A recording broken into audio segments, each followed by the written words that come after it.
Kaya nakabantay tayo mga tol sa mga nangyayari dito sa China at Taiwan dahil posible talagang madamay ang Pilipinas mga tol, no? Dahil napakalapit lang natin sa Taiwan, 'di ba? Tas ang dami pa nating OFW diyan, no? Kaya dito mga kapatid, no, sa balitang ating panonoorin dito sa DZRH News Television, pinaghahandaan na daw mga kapatid o pinaplansya na ng Marines sa exercise ng Kamandag kung paano ililikas ang mga OFW natin mga tol sa Taiwan kung sakasakaling pumutok na nga yung gera doon mga tol, no? Yan ang ating panonoorin, sama-sama natin tong bigyan ng reaksyon at komentaryo. Pero bago natin to simulan, huwag mong kalimutan mag-subscribe. Click mo na rin ang notification bell para ma-notify ka pag may mga bago tayong reaction videong tulad nito. Alright, so wag na natin patagalin pa. Total, wala na rin naman tayong hinihintay na. Panoorin na natin to mga tol. Sa iba pang balita, pinaghahandaan naman ng Philippine Marine Corps ang posibilidad na ilikas ang mga OFWs sakaling magkagulo sa Taiwan. Dahil nga ngayon mga tol, no, sunod-sunod ang ginagawang military drills ng China, no, sa palibot ng Taiwan. At hindi nangangako ang China, sabi niyang gano'n, na hindi daw sila gagamit ng puwersa para mabawi ang Taiwan. Dahil nga gusto nila ng reunification 'di ba? At noon pa mga kapatid, siguro mga ilang taon na nakakalipas ay nagsabi na rin ang China mga tol na magdedeklara sila ng gera if ever na magdeklara daw ng separate, no, itong Taiwan o kalayaan ng Taiwan, no. Hindi daw sila magdadalawang isip na makipaggera sa Taiwan mga tol, no. Grabe. Tapos eto pa, direktang nagbabala si Biden mga tol na dedepensahan daw nila Taiwan. So magiging pinakamalaking laban nito mga tol, hindi Taiwan sa China Amerika at saka China mga tol Yun na magiging para magiging direktang labanan diyan Ang repatriation ng overseas Filipino workers sa naturang teritoryo ay kabilang sa mga senaryo ng humanitarian assistance drills sa exercise Kamandag. Ang iba pang detalye, nagbabalik si Edniel Parosa. Pinaghahandaan na ng Philippine Marine Corps ang posibilidad na ilikas sa mga Pilipino sakaling sumiklab ang kaguluhan sa Taiwan.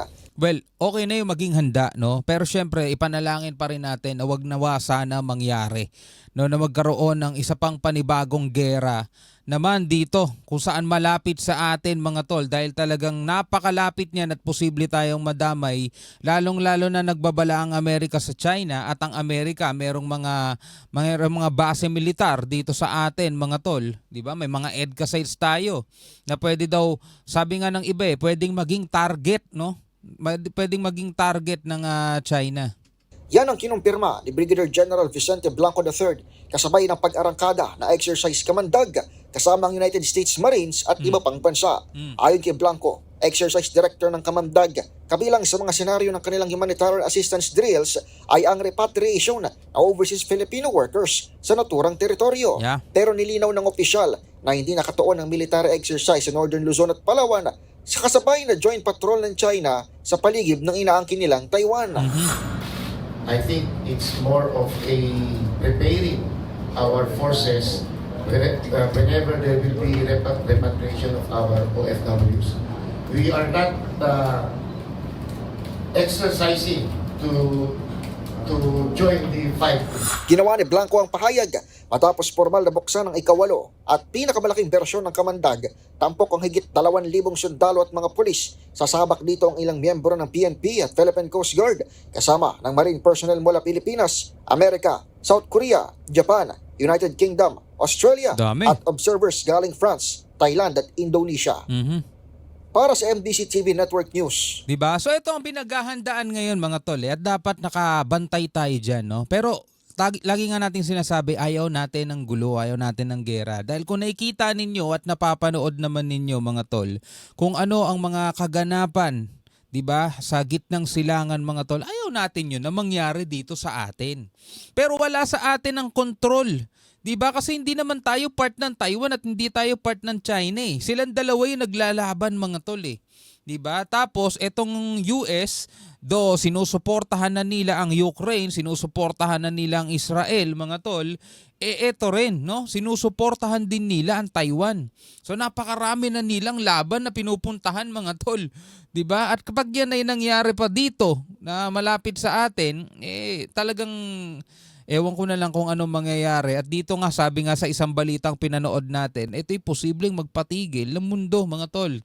No, dito sa ibang balita, same pa rin ang topic, mga kapatid. Wala naman to sa Net25, no? Anong say ng panauhin mo? Natin kasi ang Taiwan, Yan, ito mula kay Prof. Renato De Castro. 800, ang lapit natin. 800 kilometers apektado lamang po. tayo. Apektado ang layo natin, ano, yung sa Yun na nga, no? Galing kay Prof. Renato De Castro, apektado tayo, mga tol. Yun ang sabi niya, no? Sabi rito, China nagsagawa ng military drills, Pilipinas apektado at maiinit ba o maiipit ba sa nangyayaring iringan ng dalawang bansa? Sabi ni Prof. Renato De Castro, apektado tayo. natin sa Northern Luzon, alam natin na nandyan, may EDCA sites po tayo dyan, nakaposisyon na, baka ang typhoon, sabi kasi somewhere daw in Northern Luzon ang typhoon na missile launcher. Yung, ito, ang sinasabi nga, nakababahala kasi I think they're saying it's really a big, ang laking nung Chinese drill na yan ng China, no? It involves 17 Chinese warship, 125 Chinese military aircraft, the most planes detected po na flying doon around, pinalibutan talaga ang Taiwan. Grabe. What does this mean for us? Dahil nga ang lapit natin sa Taiwan. Well, unang-una talaga yung interest natin dyan, yung 200,000 Filipino Filipinos, OFWs. yeah. Napakarami nating OFW. No?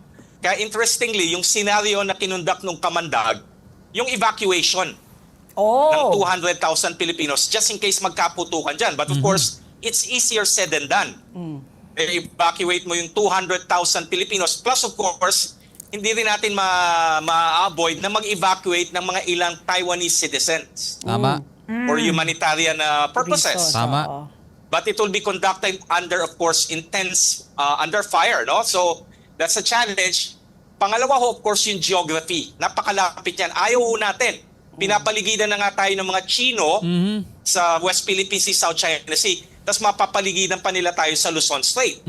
Talagang sasakupin ng China yung Luzon Strait tsaka yung mga isla natin sa Batanes. Grabe, no? So, tulad nga no sinabi ni Prof. Renato De Castro, madaling sabihin, madaling gawin. Pero pag andyan dyan na, mga tol, alam natin yung iba't ibang mga challenges na pwede nating kaharapin. Kasi hindi lang mga OFW ang lilikas, mga tol.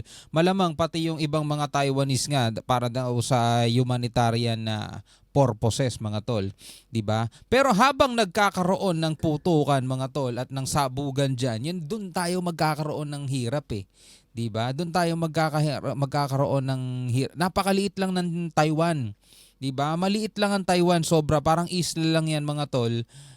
Mas malaki pa ang Luzon. 'Di ba? Maliit lang ang Taiwan. Pero hindi naman yung isla talaga na sobrang liit.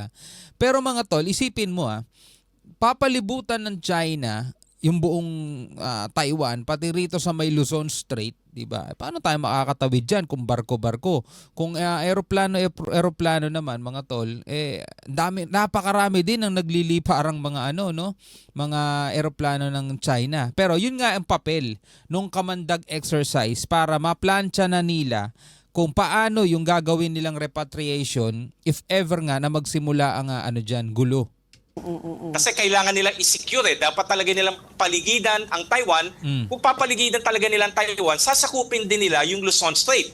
Lalo na, of course, kailangan nilang, kumbaga, pasukin din yung port city ng Kaohsiung na talagang nasa norte lang ng Batanes Island.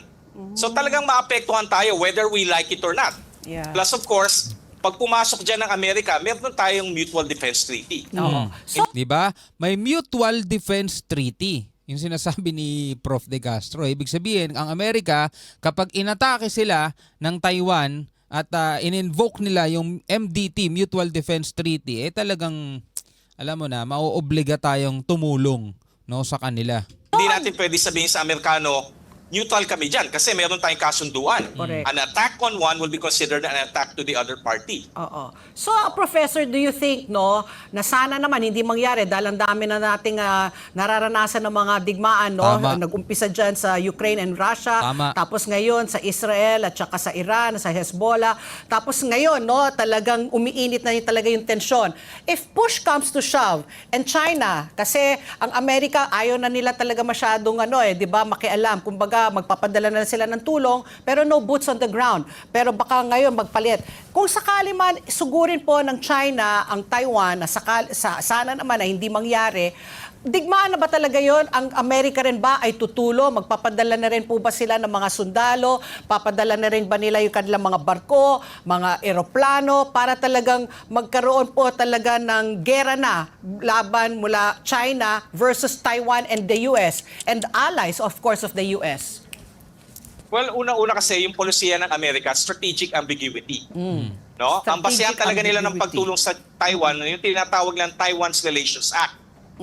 Na ang wording is very vague, to assist Taiwan in defending itself. Unang-una, of course, nagbebenta lang sila ng armas. Ngayon, of course, under sa term ni President Joe Biden, no, nung in-interview sa Japan, I think this was in 2022 or I cannot exactly remember, no? Sinabi niya, no, tinanong siya, no, will the United States assist Taiwan? Sabi niya, yes. Will the United States send troops to Taiwan? Sabi niya, yes. Tapos recently, nangyari lang to this year. During the Shangri-La Dialogue, nung tinanong si US Indo-PACOM Commander, si Admiral Samuel Paparo, sabi ni Admiral Paparo, yes, we would use yung mga drones. We will make the Taiwan state a hellscape by using, of course, drones and other measures until American forces will arrive.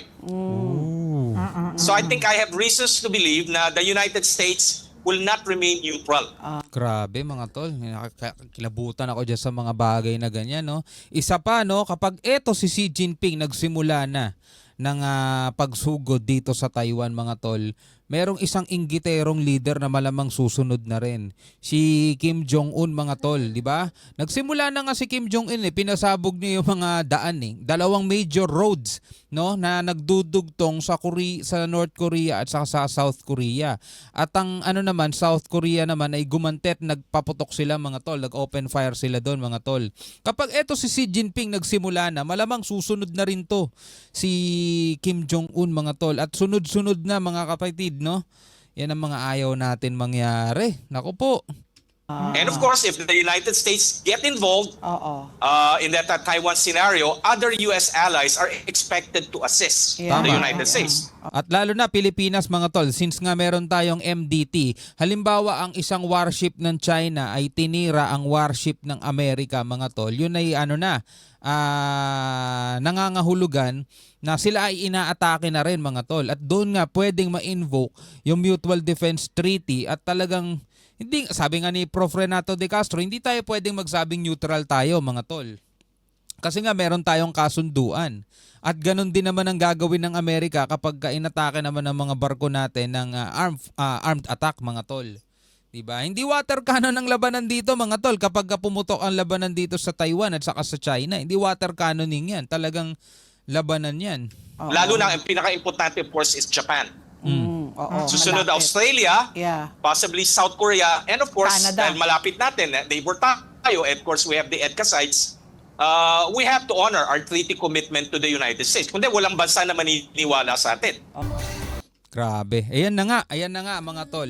Wag naman po sana mangyari dahil hindi natin kailangan makasaksi ng mga lumilipad na mga rocket sa labas ng ating mga bintana. Naku po, imbis na mag-malling ka na lang dyan, magbakasyon ka, mag-camping ka kung trip mo, di ba? Imbis na yung mga batay nakakapag-aral sa eskwelahan, may mga nag-a-alarm. Buti sana kung may mga ganun tayong alarm system, mga tol, no? Wala nga tayong yung mga tawag dito katulad sa Israel, yung mga Iron Dome na mga ganun, no? Wag naman po sana. Pero eto ang mga latest na mga balita ngayon na kailangan natin talaga bantayan. Anyway, kung bago ka pa lamang dito, huwag mong kalimutan mag-subscribe. Maraming salamat sa inyong panonood. Hanggang sa muli, ako nga pala si Shobal D. Peace out.